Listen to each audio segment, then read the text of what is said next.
In 2023, there were 9.7 lakh Indians that applied for the Schengen visa in 2023. This is a surge of 44% as compared to the 2022 visa applications by Indians to travel to Europe.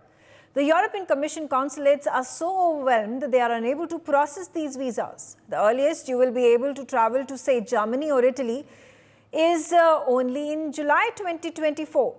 This reflects the increase in the disposable incomes of Indians. If a family of 4 is planning a holiday to Italy, for example, here's what the cost breakup is going to look like. Air tickets round trip per person is 1,20,000 rupees approximately. That comes the total for 4 people to 4,60,000. Cost of a mid-range hotel for 4 comes up to 35,000 per day, and if it were to be calculated for 7 days, comes up to a cost of 2,45,000 rupees. Add to that travel, food, sightseeing, and perhaps some shopping, another 3 lakh rupees spent, or perhaps even more. That comes up to anywhere upwards of 11 lakh rupees. So a family of 4 looking to travel to just one country in Europe will spend upwards of 11 lakh crore rupees. India's per capita disposable income is now projected to reach 2.14 lakh rupees in 2023-2024. Per capita disposable income has grown 8% in the financial year 2024 and 13.3% in 2023. So let's discuss this. We've done the breakup, but let's try to understand the economy of the country, the GDP that is growing, us wanting to become the 3rd largest economy in just a few years' time, and how the disposable income of individuals in our country is helping us reach there. Starting off my conversation with Charut Kohli, senior economist, let's start off. One is, of course, the problems that are being faced, the frustration of a number of Indians who have applied, 9.7 lakh, mind you. They applied for Schengen visas in 2023. They will only be processed, I think, July, August 2024. So while their travel plans have been disrupted, on the other side, it's good news, because there is a 44% increase in the number of Indians who are wanting to travel to Europe, which means they have ways and means, the disposable income to travel. And if the cost of a holiday of 7 days for a family of 4 would be anywhere upwards of 11 lakh or more, which means that they will have to be earning, a household will have to be earning perhaps on the scale of 50 lakh or 70 lakh per month, or I don't know, per year? Good afternoon, Megha. Good afternoon to my fellow panelists and the NewsX viewers. This has got many dimensions, Megha. On one hand, what you said is true. The disposable incomes, the savings, the windfall incomes or high income earners, I think the number seems to be growing, which is sign of prosperity, sign of it is matching with the country's robust GDP growth. Well, GDP obviously percolates down to individuals. GDP is made up of individuals. A lot of people have moved, just like 25 crore people have moved from multidimensional poverty index to the lower middle class. The lower middle class moved to the middle class, and the middle class has moved to the upper middle class. The income levels you were talking about, Megha, I put them in upper middle class category. So this is the neo-rich.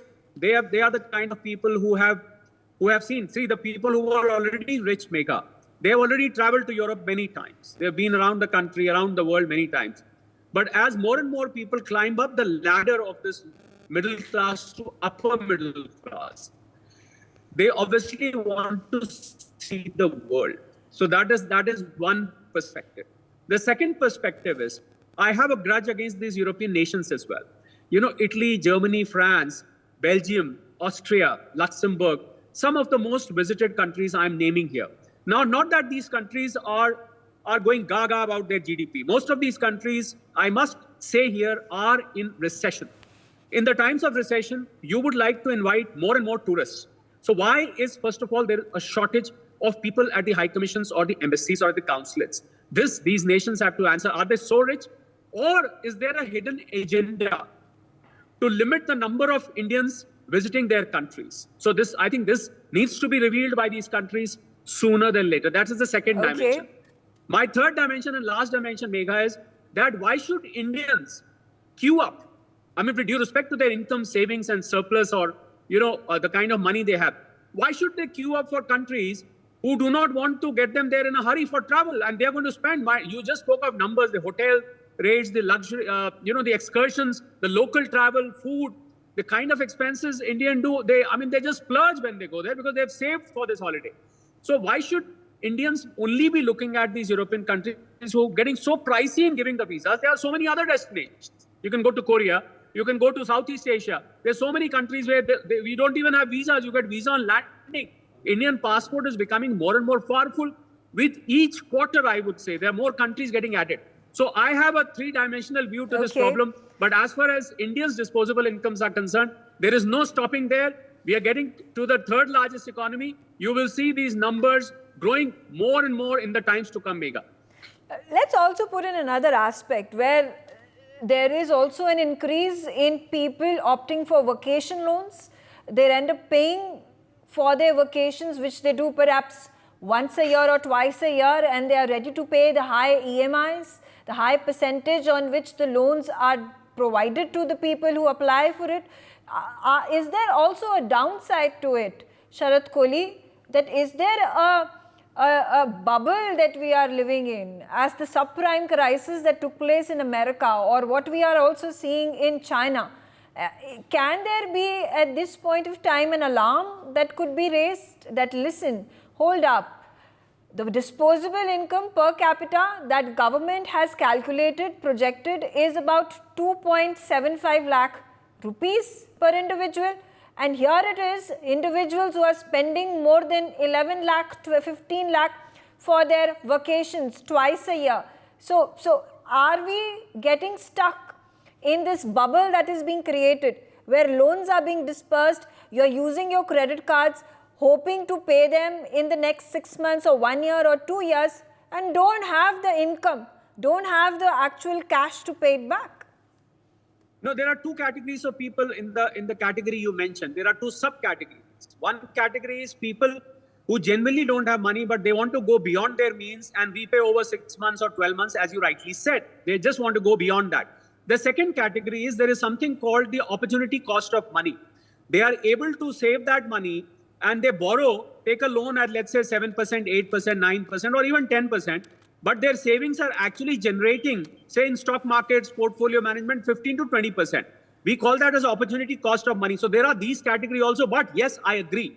Personally speaking, I would never go on a holiday by borrowing, because holiday is leisure, holiday is fun, holiday is relaxation. So on one hand, where you're relaxing, on the other hand, at the back of your mind is the fact that I'll have to keep paying the EMIs for this travel for the next 6 months to 12 months. And by that time, it might be time for me to make another holiday. So yeah. I am getting into a vicious circle of borrowing. I completely agree. There could be a small bubble, not a big bubble, because not many people borrow. There is a certain category, Megha, which is borrowing, but not everybody borrows. Yes, I completely agree. For the people who are borrowing, they have to be careful, and they need to be planning their next holiday as well. I'm sure they're not going to keep borrowing, loan after loan for holidays. That will not really be a holiday. That will make life hell for you in the times to come, Megha.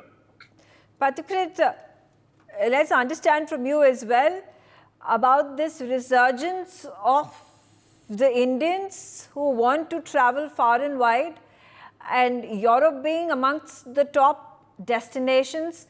I have visited there a few times. It is stunning, beautiful, gorgeous. Sharat Kohli has pointed out that why pick Europe, but why not? Megha, good afternoon, and good afternoon to all my respected fellow panelists. See, there are 2-3 things. I completely agree to what Sharat sir mentioned. See, first and foremost, there is absolutely nothing wrong if you can afford to go abroad, travel, visit, learn, come back, apply. That's all fair. But one thing I feel is this, that at least a section is driven by this peer pressure, that I have to put it on social media, that I have gone abroad, that, that is the status pressure that is not good.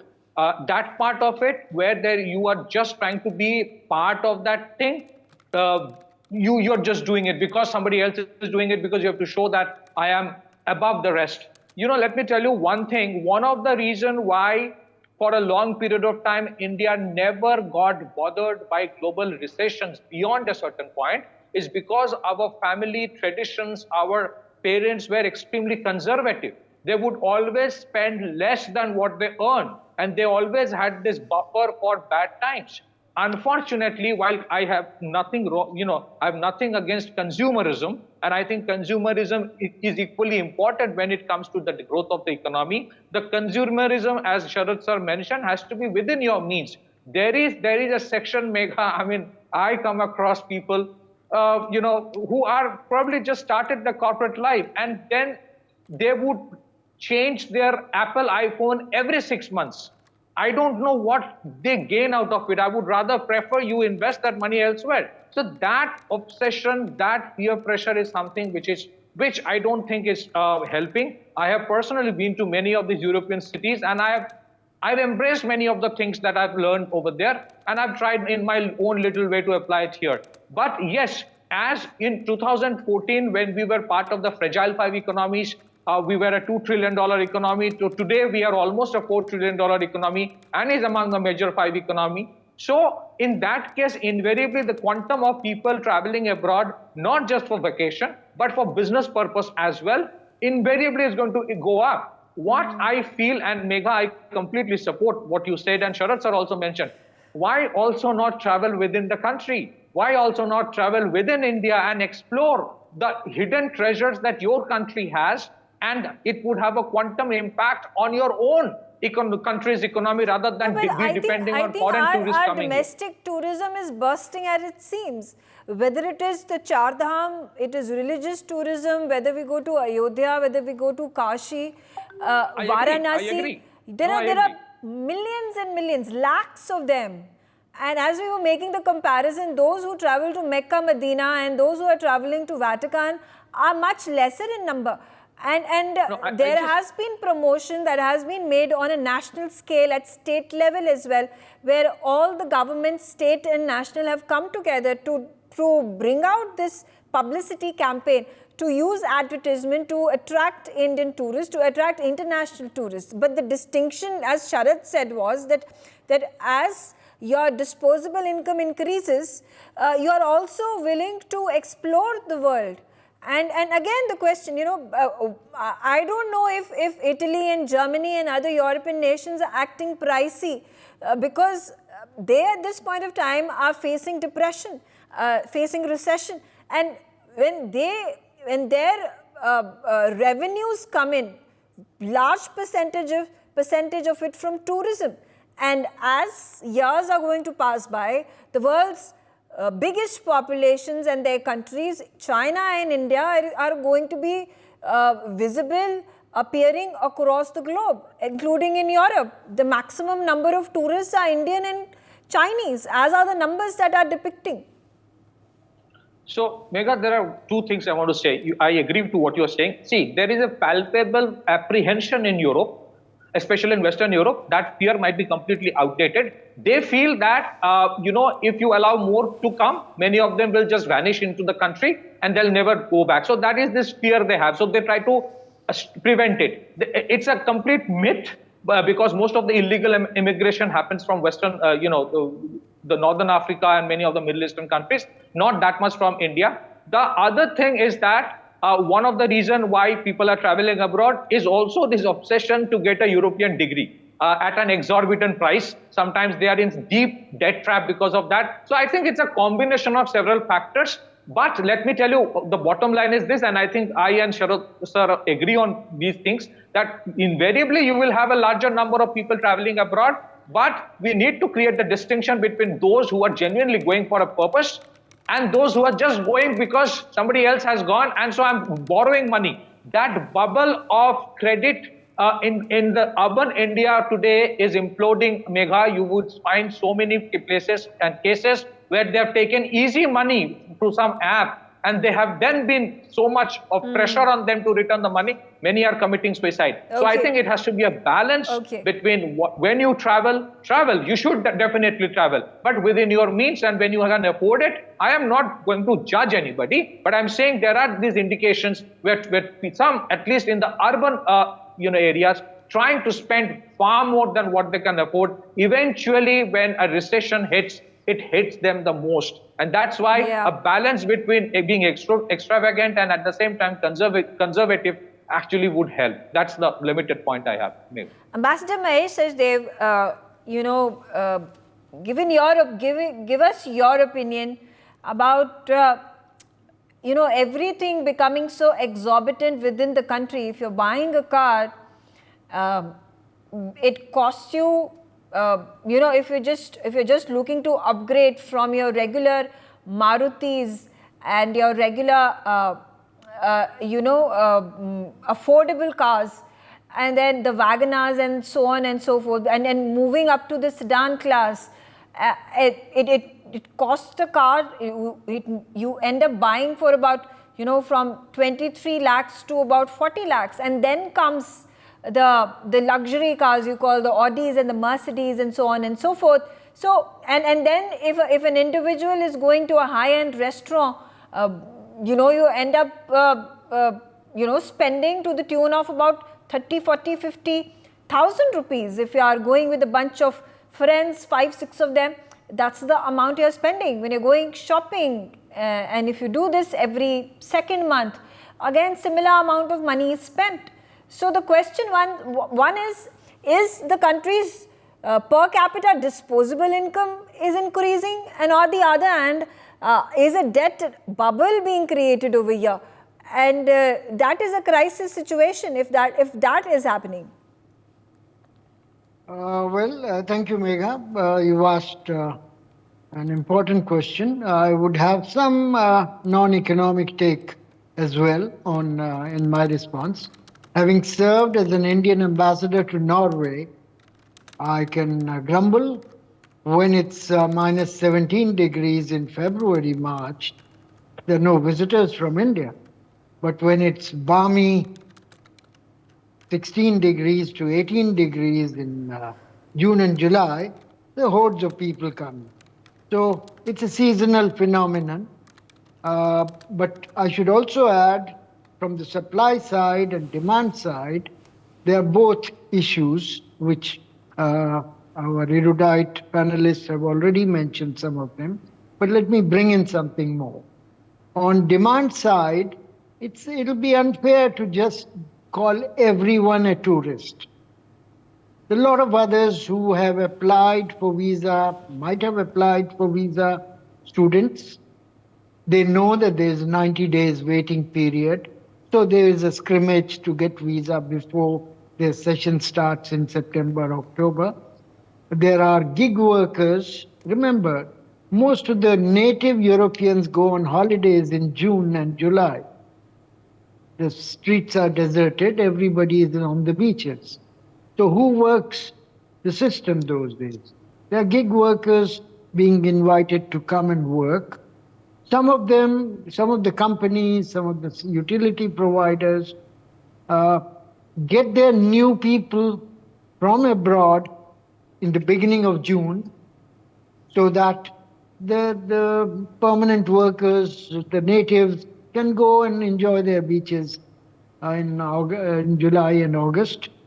Then again, one would also like to mention that there's plenty of black money, informal economy, that gets sort of ventilated through tourism. You convert rupee into dollar on the black market, pad it up in your purse, and go and visit Europe. Then again, there are issues on the demand, on the supply side. Many of the European embassies, their holidays, as I mentioned, annual holidays coincide with the season of tourism in India. Right. So they would like to go back to Oslo or elsewhere and enjoy their life with their relatives and so on, annual holidays. Now, who's going to give visas? Of course, VSF, etc., have been outsourced, but eventually the decision has to be made by an empowered local diplomat. Correct. To decide whether this guy who's applying for visa is not going to stay on as illegal immigrant after getting visa. So whether he'll not misuse it to go to some other country, etc., etc. So all these things come in, and they cause the difficulties. But I would rather put black money as at the top of the impetuses working on these 9.7 lakh people. Just compare it with the people who pay income tax. 4% of Indian adults pay. So all that, and you've given the breakdown of 11 lakh per family. That's only for one country. What about souvenirs? What about entry to Louvre? 20 euros. Who's going to pay it? Many of them have relatives in Europe, so that may sort of subsidize, in a way, staying and moving around part. But fact remains to be told that it's going to be more than 11 lakhs per family of 4 to visit Europe. Thank you. Very interesting, important points that need to be reflected, as have been mentioned by Ambassador Sachdev, how the economies function in these European countries.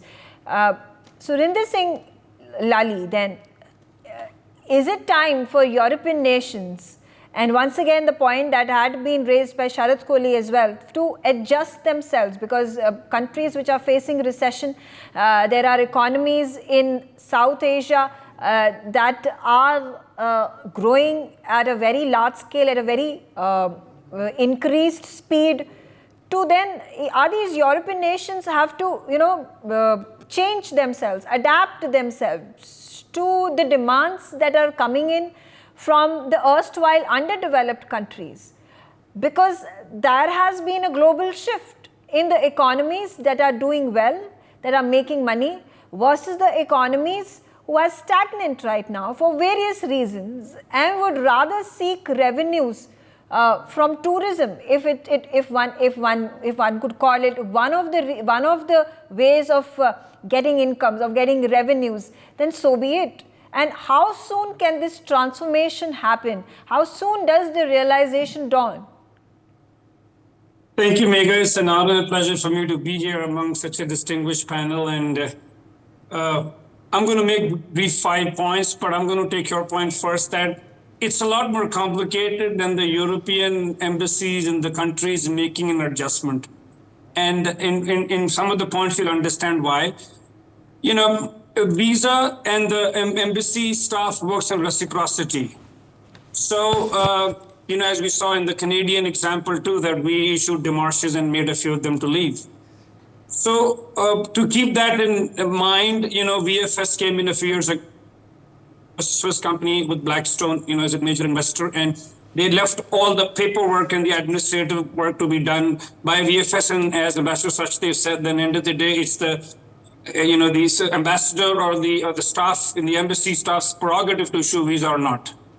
Now, they might not be as much in number as compared to the number of visas that are getting. And for these economies, they're already struggling under pressure. I mean, a few years ago, the American embassy had to be closed because they couldn't afford the salaries. So it's a lot more complicated. It's not that they don't like the money. They want the money. I mean, let's give it to the Western economies that when it comes to money, they are very liberal. So, this was done. So there's visas and reciprocity. While we have allowed visas to a lot of them, but they might not be able to do so because, as Mr. Payane said, and Ambassador Sachdev said, that their due diligence has to be far more stronger than ours, because the probability, with due respect, the probability of a European coming and staying here and applying for political asylum is far lesser than somebody from our country going there and, then evading after once he's out of the airport and then, getting the paperwork made, which happens in Portugal and Italy now. So their e-visas, our e-visas are much more simpler. And the other thing is also that, the increase in the aspirational Indian who wants to travel is far more than the staff they might currently have, because, India is not a cheap destination anymore. I mean, I travel very often. I've spent half my life outside India. yes, the quality of service might not be great, but India is not a cheap destination anymore. For example, it's far more inexpensive and the quality of vacation might be far better if you go to the Southeast is compared to Goa. And that's probably the reason I go to the Far East more often than I go to Goa, because India's the taxes are so high. And one last point is that, let's give it, we're not the most organized people. I mean, at least in North India, when the mercury goes house, everybody wants to travel, and we don't really factor in the kind of time it takes. I mean, when I have my friends from Europe and America come to India, with due respect, they make their arrangements a year in advance. They even book their tickets. But for me, for that matter, a lot of our organization happens at the last minute, and then, as they say, oh, it's a bear child when somebody's going to Spain or from Italy, then everybody from that economic class wants to go because they want to live up to the expectations that the social society has made. So Right. I feel it's a lot more complicated than simply the embassy saying, okay, we're going to post 20 more people in the embassy now, because there's a lot of cost involved and a lot of administrative process in sending somebody overseas. So this is my limited point. Absolutely. You make all the valid points. There has also been, in fact, a surge of the number of consulates that have been opened up by various countries, various Western nations, and various countries within the European Union in our country, including in Punjab, in Chandigarh. You take a look at Bengaluru, Hyderabad, Calcutta, Delhi, of course, Mumbai. So these are destinations where the European Union, other countries are looking to tap in, for the simple reason that there is this demand that is coming in, and they want to be able to cash in on it, provide the supply, and therefore it is going to be mutually beneficial for the Indians who are wanting to travel abroad and vacation over there, and in terms of the revenues that are then going to be gathered by these economies who are in dire need of income to pour into their shows. I'm out of time. I thank all of you for joining me on the telecast. For more such videos, subscribe to the NewsX YouTube channel, hit the bell icon.